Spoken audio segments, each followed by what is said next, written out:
Chapter 4 Dodger's Dad. Petrel looked up to check if everyone was still listening. They all seemed to be enthralled, so she continued on. Solo looked horrified. "I hate the thieves and their wretched helpers," said Petrel. Solo frowned. "It's so bad," he said. "I could kill the thieves for taking Dodger's dad away," said Petrel. Just let them come here right now, and I'll think of a way to lock them away from their families forever." Everyone looked anxious. "Well, I wouldn't actually," said Petrel in a quiet voice, "because that would make me as bad as them, and then their stupid rumours would be true. But I'd force them to let all the parents go from wherever they have them hidden, probably in some wretched prisons, and then I'd make the thieves and their helpers leave Dragolan forever." Petrel started breathing loudly, and she made some sobbing sounds, but she quickly recovered her calm. She was clearly a proud person. Solo nodded. "If someone stole my parents and made us be slaves, I'd want to stop them too," he said. "We've got a little sister as well," said Toll. "Tilly. She's 5. Nose looked pleased. "I'm 7, he said. "And I'm 4, said Squid. "More food?" asked Toll, offering Squid an apple. "Thank you," she said, crunching into it. "What about you, Dodge?" asked Solo. "What happened to your dad?" Dodger sighed. "It's only just happened," he said, "so it's pretty raw." "It's still raw for us too," said Petrel, sounding cross. "You don't just get over it." Dodger frowned. "I know," he said. "I'm not saying mine's worse." Petrel looked down. "Sorry," she said. Petrel sighed. "We know," said Nose. Everyone was quiet for a while. "Go on," said Petrel. Dodger nodded. "Well, Dad was under the city hall having a meeting. He wanted the kids to tell him what was really going on so he could help.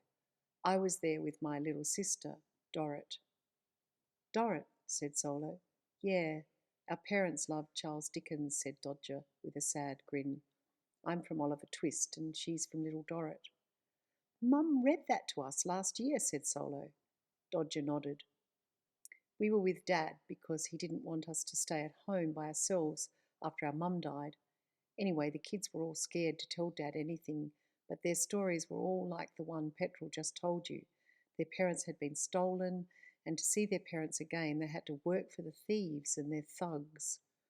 Solo shook his head. "The thieves live right next to us, and our parents know nothing about this." Dodger shrugged.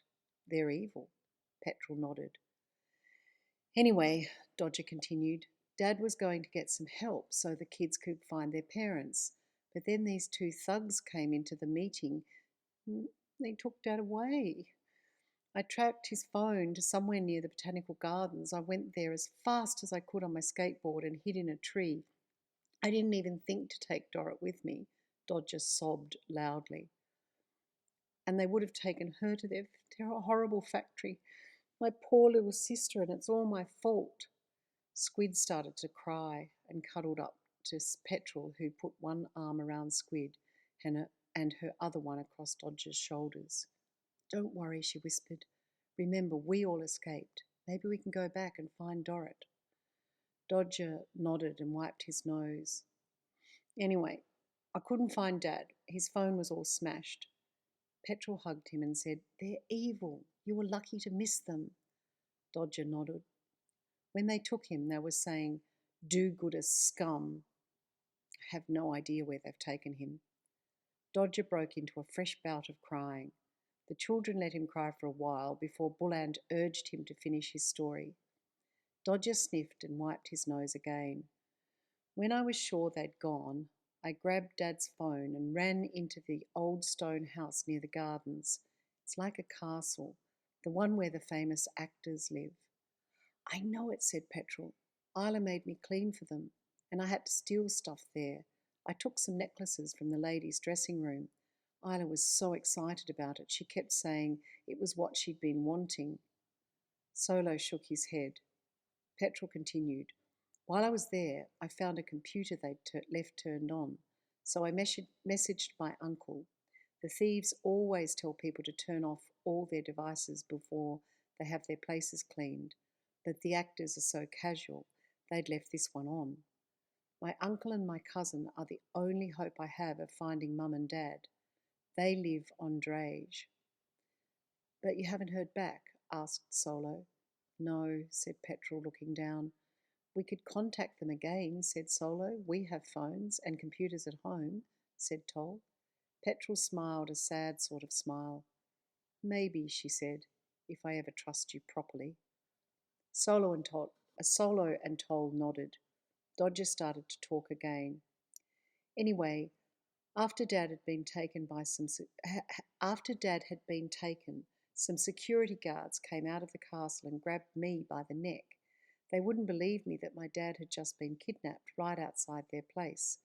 But when the head guy arrived, he called the police. And as soon as he'd done that, I said I was going to be sick. While they were getting out of the way, I just took off as fast as I could, and I don't know how, but I escaped. I didn't want to be taken to the factory run by the thieves, so I hid in the tunnels. I was too scared to go back and look for Dorrit. Now I don't even know where she is. I was such a coward. Dodger broke down again. Toll and Solo were horrified to realise how much danger their new friends were in. They started to feel as if they could be in danger too. People who could kidnap parents and force children to steal stuff sounded pretty bad. Let's get out of here, Toll telepathed Solo. Not yet, replied Solo. What are we going to do? Asked Bullant. Nose stood up. We have to finish this mess, that's what. We're going to stop them, aren't we? His eyes flashed like coals. Yes, said Petrol, putting her hand into the middle of the circle they'd formed. Each of the children put one hand onto Petrol's outstretched hand, and they said in a low voice, Do it. Every hair on Solo's neck bristled when he heard another voice boom loudly in the tunnel. Yes, do it!